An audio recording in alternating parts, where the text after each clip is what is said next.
Hola, hola, muy buenas noches, soy Patricia Jiménez y este es su programa Póngase Cómodo. Hoy vamos a contar la historia de un muchacho que cada vez está más en el ojo público, tiene un puesto muy importante en el actual gobierno. Resulta que es violinista también y le gusta el surf. ¿De quién se trata? Ya casi le contamos.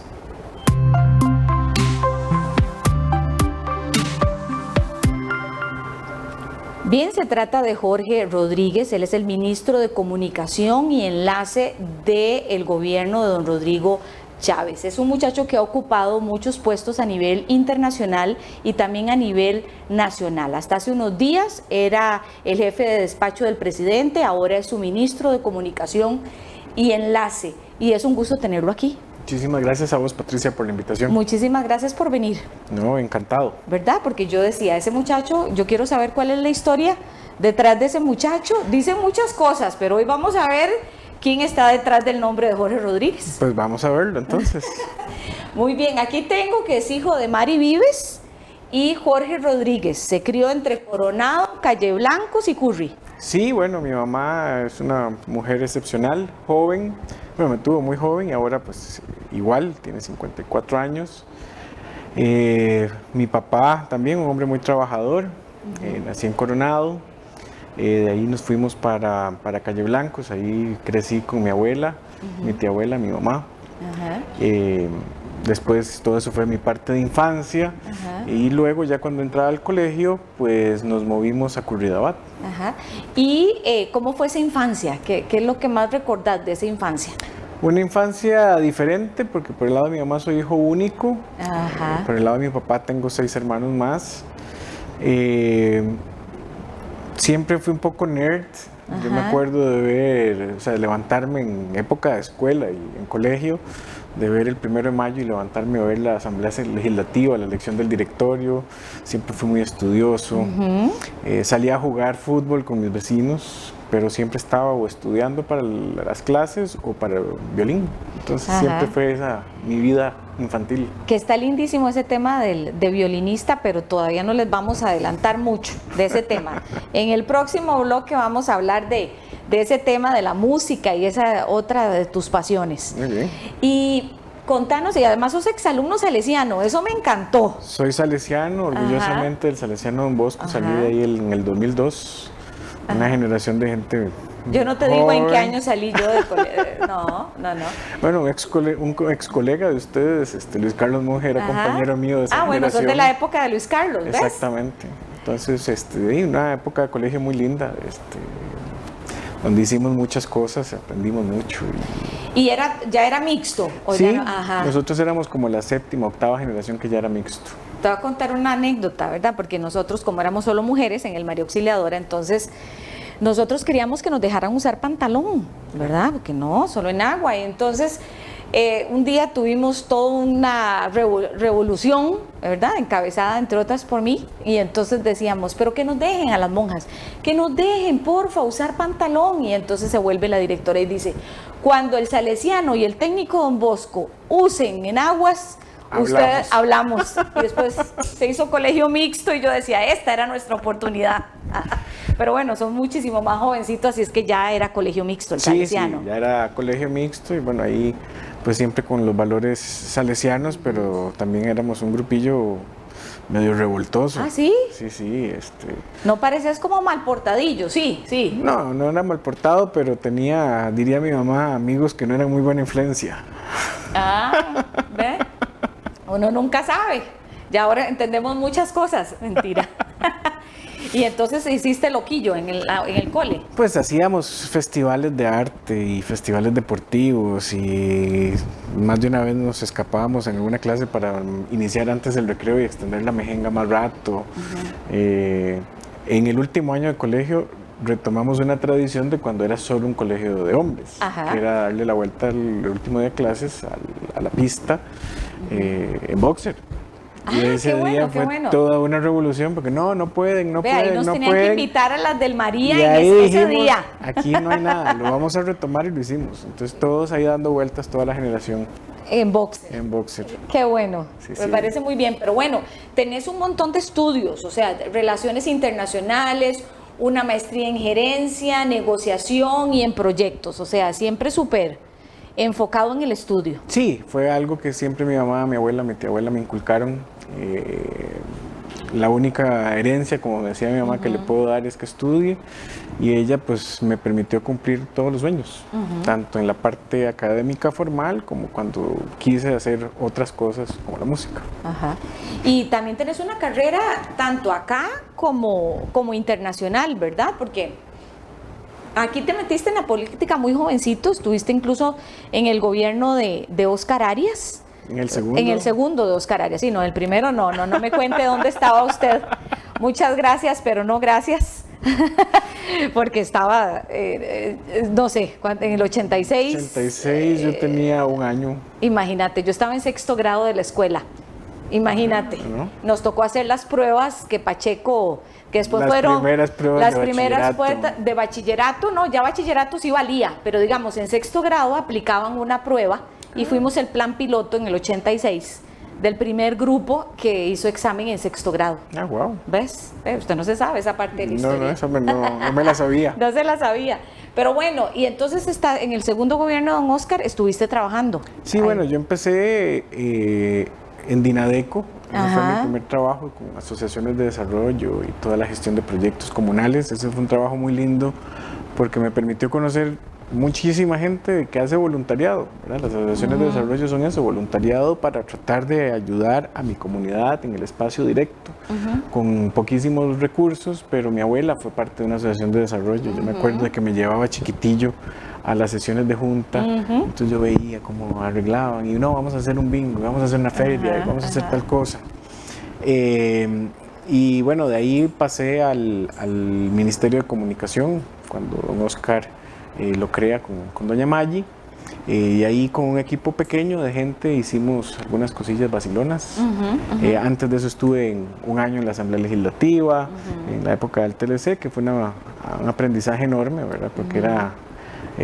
recuerdo claramente tener al diputado Merino diciendo: hasta aquí voy a hablar, lo importante para mí es que queden actas, y él paraba para poder seguir debatiendo. Entonces era un gusto poder oír un debate apasionado, teórico, de su forma de ver el mundo, pero que podía responder a un acuerdo político de hasta aquí, porque yo sé que esto se tiene que votar. Fue un antes y un después, ¿verdad? O sea, para ustedes, bueno, que trabajabas en la asamblea, y para los que cubrimos eso en su momento en los noticieros, y eso fue toda una experiencia. Absolutamente, y además fue un momento político para el país revelador, porque no era solo primer referendo, sino, ok, bueno, el referendo se tiene que pasar por la asamblea, las cosas prácticas de las leyes de implementación, y ver a personajes como Merino, como Jorge Eduardo Sánchez, Amaggi, Lorena Vázquez, llegando a acuerdos. Fue tal y vez, eran los señorones, y eran ¿verdad? señores y siguen siendo figuras, los señorones, pero que cumplían esa palabra. Y eso, digamos, pues para una generación como la mía, creo que fue muy inspirador. ¿Tenés un tatuaje? 2. Ah, ok, ese para ver. Este es un lobo. Mi primer profesor en la Universidad Nacional, Alfonso Chase, al final de los distintos cursos que me dio, en aquella época que era análisis literario y demás, llegó y me regaló un libro. Me dijo: este es usted. Yo, ¿solitario? Empiezo a ver, y el lobo estepario. Y yo leí el libro y efectivamente tengo mucha similitud con eso. A partir de ahí el lobo se convirtió en una figura interesante, justamente porque es muy individual, pero es alguien que trabaja mucho en equipo, en manada, sí. Muy leal. A mí me encanta el lobo por eso. Apasionado. Y bueno, el año pasado celoso decidí hacérmelo de ciertas cosas, ciertos espacios. Sí. Sí. Y otro que no sabemos dónde está. Es aquí en la espalda, un violín. Yo solamente tengo este, ¿y te harías más? Sí, me falta uno, de hecho. Ah, sí, porque aquí dicen que hay que tener en impar. Sí, ¿verdad?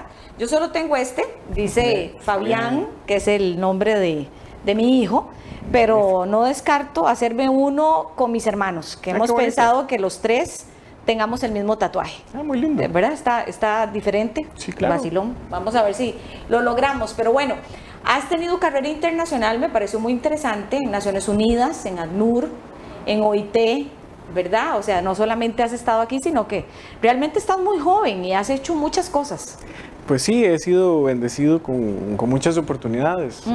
Este trabajo en ACNUR, por ejemplo, el trabajo de integración de personas refugiadas, fue una gran enseñanza de vida, porque es ver gente que tenía su vida resuelta volver a empezar.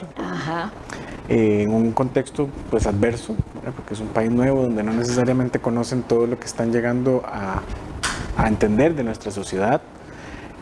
Con evoluciones muy rápidas, porque empecé trabajando con personas colombianas y en cuestión de 2 años estábamos más bien con un perfil de salvadoreños, hondureños, guatemaltecos, y 6 meses después estábamos trabajando con perfil de persona venezolana, con un espíritu emprendedor, que tenían pues cierta capacidad empresarial. Entonces era un cambio importante de apoyo a esa política de integración. Y después aquí estabas en el Ministerio de Hacienda, ahí es donde te hacías viceministro con el ahora presidente Rodrigo Chávez, pero ¿lo conociste antes? ¿Cómo es la relación de ustedes? ¿Cómo se conocieron? Nos conocimos en Hacienda. Ah, bueno. Yo llego a Hacienda con quien iba a ser su viceministro de Ingresos y fue por un tiempo Juan Alfaro, hoy presidente ejecutivo del INA. Juan, por distintos motivos, tuvo que renunciar. Eso fue a mediados de febrero. El 6 de marzo empieza la pandemia, yo era el asesor legislativo. Empezamos a trabajar con cosas que había que hacer para atender la pandemia. Y una tarde me fui a hablar con Carlos Ricardo Benavides de un proyecto que tenía don Rodrigo, de un impacto inmediato, poder congelar el IVA. Pero había que pasarlo por ley. Y esa tarde empezamos a negociar, a hablar, y logramos un acuerdo de un proyecto de ley que afortunadamente pasó con dispensa de trámites más bien, y esa misma tarde fue aprobado en primer debate. Hay una foto simpaticísima en La Nación, justamente yo en plenario, en receso, trabajando con los diputados ahí para terminar de afinar el texto. Y días después, don Rodrigo, yo le pregunto, bueno jefe, sería útil que usted ya tenga candidato o candidata al viceministerio. Me dice, mira, lo que pasa es que no he tenido tiempo de hablar con la persona. Y yo digo, como que está esperando. Sí, seguro entonces lo va a llamar más tarde. Me ayudaría un poco el trabajo. Y ahí fue donde me dijo, bueno, yo quiero que vos seas mi viceministro de Hacienda. Y yo, bueno, presidente, tenemos 3 problemas. Uno, yo soy gay. 2, que de eso vamos a hablar más adelante. Yo no soy economista. He trabajado en la parte económica, pero no soy economista. Y la tercera, pues no estoy seguro de que haya suficientes condiciones para que esas 2 no sean un tema en mi selección.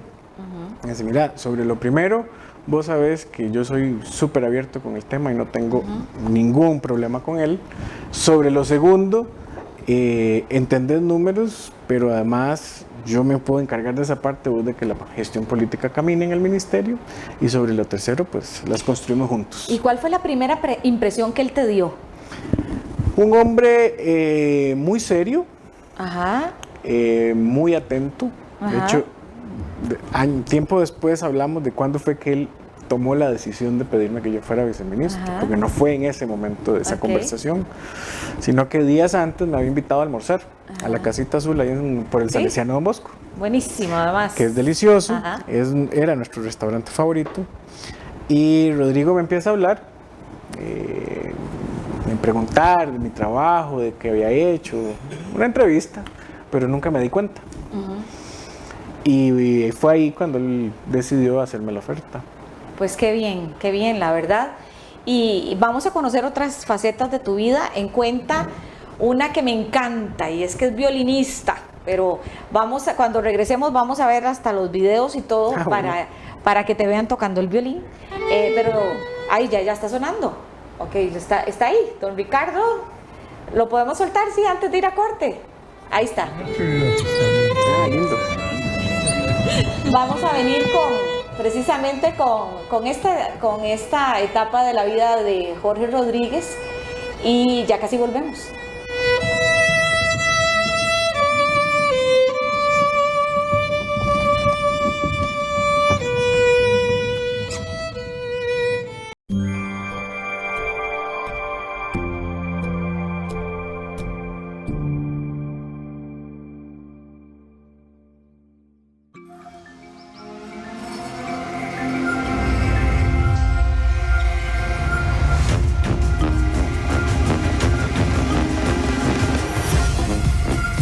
Festival Nacional de las Artes 2023 del 4 al 13 de agosto. En su edición 16 el festival se mueve por San Ramón, Palmares, Naranjo, Sarchí y Grecia. Occidente será el escenario de lo mejor del talento costarricense en teatro, música, danza y más. Festival Nacional de las Artes, la ventana a lo nuestro. Costa Rica genera 4.000 toneladas diarias de residuos. ¿Qué pasaría si nadie se ocupara de recolectarlos? Las alcantarillas amanecerían colapsadas de desechos, olores nauseabundos impregnarían el ambiente, habría graves problemas de salud y criaderos de diversas plagas. Debemos crear conciencia del daño que genera tirar basura y el incorrecto manejo de los residuos. Eso nos hará evolucionar para cambiar y mejorar nuestra calidad de vida. En Grupo Empresarial Rapsa no somos recolectores de basura, somos promotores ambientales y tus aliados estratégicos. Más de 25 años de experiencia nos respaldan como empresa pionera en la industria de recolección, preocupada por el correcto manejo de los residuos y de los recursos naturales. Contamos con nuestro relleno sanitario Parque Ecoindustrial Miramar, modelo de alta tecnología para la disposición y tratamiento integral de los residuos sólidos. Modernas unidades de recolección, capacitación constante a nuestros colaboradores y nos respaldan certificaciones internacionales. Todos podemos ayudar, todos somos Grupo Empresarial Rapsa.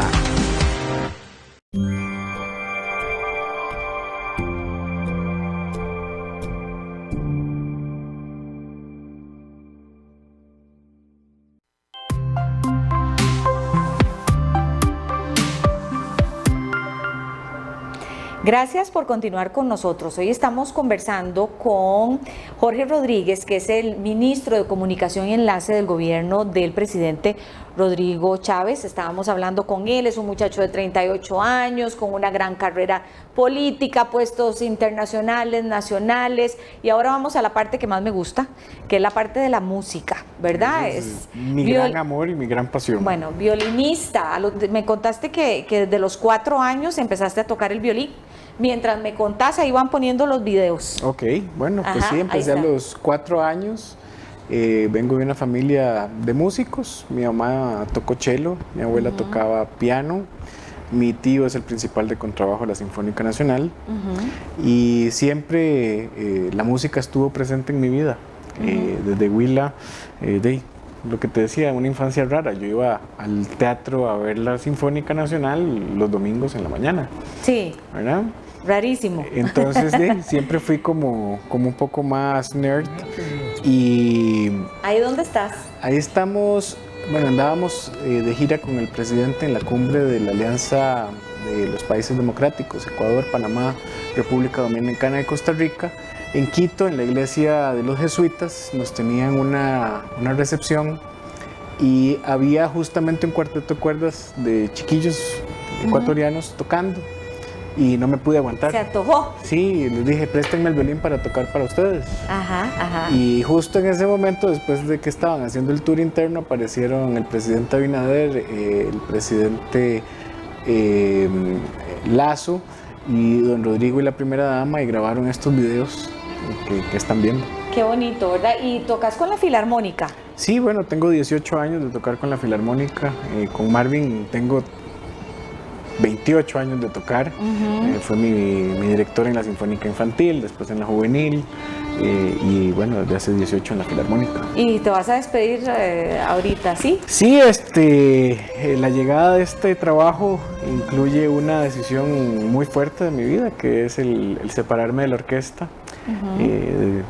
Afortunadamente disfruto mucho lo que hago en el ministerio, pero entiendo y los tiempos ya no me están dando para poder estar constantemente con la orquesta. Sí, porque eso es una disciplina, ¿verdad? Así es, total. No es un hobby. Sí, sí, sí. Esto es una carrera profesional. Ajá. Y lo irresponsable sería tratar de jugar con las dos a la vez. Y ahora, pues, justamente en el próximo concierto será mi último concierto con la orquesta. ¿Y cómo te sentís con eso? Es un rompimiento. Va a ser un proceso de duelo importante. No quiero imaginarme la emoción que voy a tener. Es algo que voy a tener que vivir. Pero es la gran pasión de mi vida. Entonces es un cúmulo de emociones, de volver a pisar el escenario y de saber que no voy a volver a pisar el escenario. Bueno, por ahora. Por ahora. Sí, porque ya después de que termines con esta gran responsabilidad, seguro reacomodas tu vida y de repente hablamos con don Marvin para que te vuelva a dejar entrar. Sí, bueno, eso fue lo que acordamos, es un receso temporal. Exactamente. Bueno, y ahora hablemos un poco de tu vida privada, ¿verdad? O sea, sé que tenés una relación precisamente con un colega, con Sergio González, que lo conozco desde que es así, pero recién ya han hecho un poco más pública su relación y ya cuánto tenés de estar con Sergio. Bueno, empezamos nuestra relación antes de que yo asumiera como ministro. Fue un tema que discutimos juntos. Sergio es un gran hombre, es trabajador, dedicado, muy exigente con su trabajo, con la forma en la que lo hace. Y cuando discutimos el tema ante la solicitud del presidente de que yo asumiera comunicación, pues era algo que teníamos que discutir como pareja. No hay interés de afectarlo a él, ni que yo tampoco me hubiera afectado. Y tomamos la decisión de que, se valía. Ahí lo tenemos en la foto. Eso fue para celebrar mi cumpleaños, ahora en mayo. Y bueno, Sergio es un gran compañero de vida. Con quien estoy disfrutando mucho esta nueva etapa en la que estamos. Bueno, Sergio incluso ha sido testimonio para muchos, ¿verdad? Porque recién, esta semana ya terminó su tratamiento, ya está en remisión, digamos, de cáncer. Él fue testimonio mucho en el tema del cáncer testicular y la verdad, ha sido parte de la lucha que ha dado Sergio. Sergio es no solo un muy buen profesional, sino que además es un luchador. Y ha sido muy abierto con un tema que pudo haber mantenido privado y justamente para tratar de concientizar a la gente de lo importante que es enfrentar las cosas con la gallardía, la valentía que esto implica y ser ejemplo para el resto. ¿Ser gay ha significado limitaciones en algún momento? En la entrevista previa me hablabas de que en algún momento sí te ha afectado. Sí, en algún momento cuando fui docente universitario y el rector de la universidad supo que tenía un profesor gay en esa universidad, pues inmediatamente fui despedido. También fui vetado de algunas posiciones políticas en anteriores gobiernos por ese tema.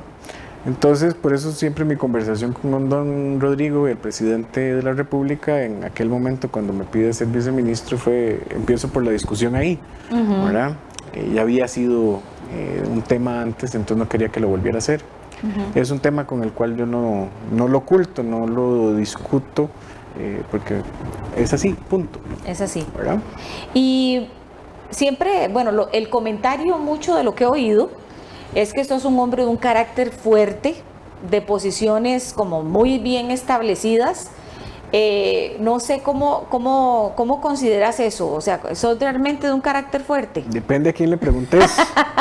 Eso depende mucho, ¿verdad? Sí. Sí, me considero apasionado, muy entregado.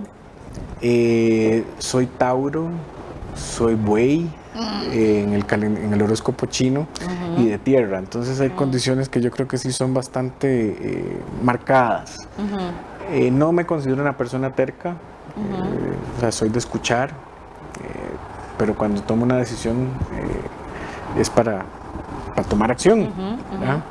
Pero sí, depende de quién le preguntes. También soy un muchacho tierno, sentimental. Mis equipos de trabajo siempre me molestan porque dicen, bueno, usted un día nos puede estar regañando, pero inmediatamente después nos está felicitando por las cosas que hacíamos bien. Y sí, o sea, yo no soy nada egoísta, más bien creo que si uno tiene la oportunidad de servir y tiene la oportunidad de enseñarle a alguien, lo voy a hacer, y eso siempre ha sido como mi filosofía de vida. ¿Y cómo estás en este nuevo reto? Porque sos una persona importante en este gobierno y sos una persona que le hablas al oído al presidente. ¿Eso es así o no? Bueno, igual, depende a quién le preguntes. Con el presidente tengo una relación de confianza, de cercanía. Mucha gente cree que él es una persona que no escucha y es en realidad al contrario. El presidente, sí, que es difícil llegar a él. No, el presidente es alguien quien escucha muchísimo, sabe escuchar consejo, que eso no siempre va de la mano. tenemos la confianza para decirnos, en esto está bien, esto está mal, pero también mi trabajo siempre ha sido abrir opciones.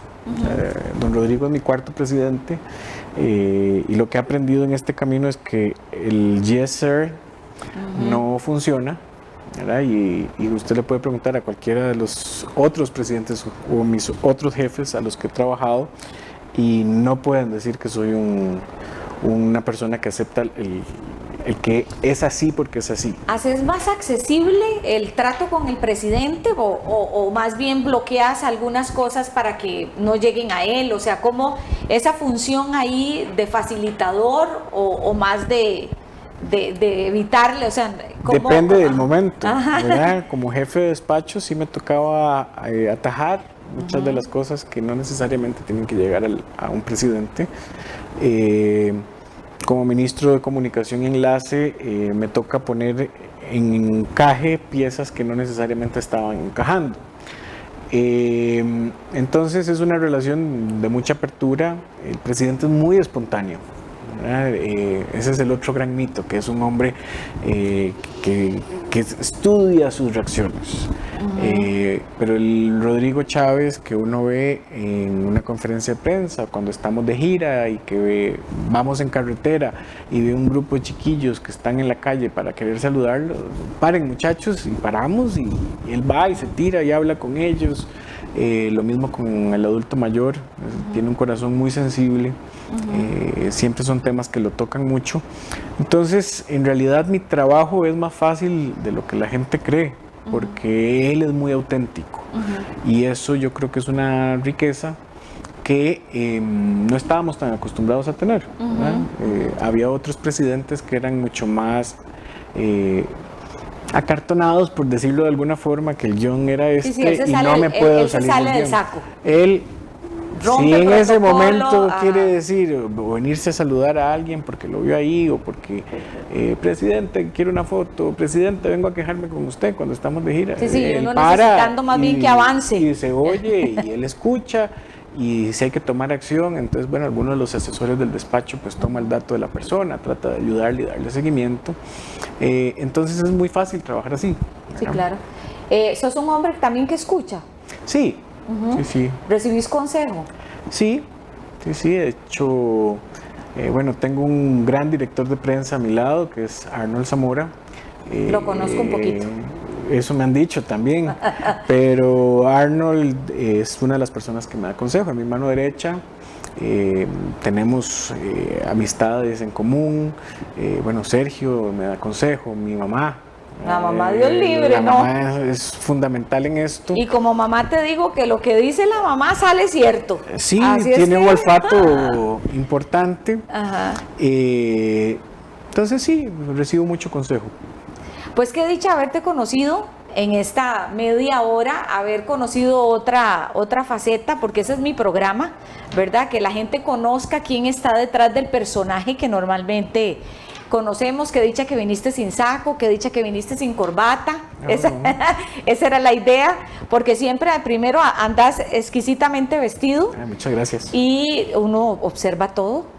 Es parte de a veces trabajar en la imagen también de las personas, y siempre estás muy serio en todos los lugares, en los actos, en donde acompañas al presidente, estás siempre muy serio. Entonces también es una parte de que la gente conozca al muchacho que es ahora el ministro de Comunicación y Enlace, y que podamos ver otras facetas de las personas. Eso es la esencia de este programa. Más bien, muchas gracias por venir. No, a vos por la invitación, ha sido una conversación riquísima, y bueno, sí, detrás de la cara un poco agria que a veces puedo tener es porque estoy siempre concentrado. Eso lo dice usted. Pero yo sé que esa puede ser la percepción, digamos, pero siempre no con una mala actitud, sino es un tema de que estoy siempre concentrado, tratando de que lo que me corresponde hacer salga bien, pero en el fondo soy un tipo con algunas diversiones. Lo malo es que es sapricista. Y con eso termino. Muchísimas gracias, Jorge. Y muchísimas gracias a ustedes por acompañarnos. Recuerde que nuestra próxima cita es el próximo martes a las 8 de la noche, aquí por Canal 1.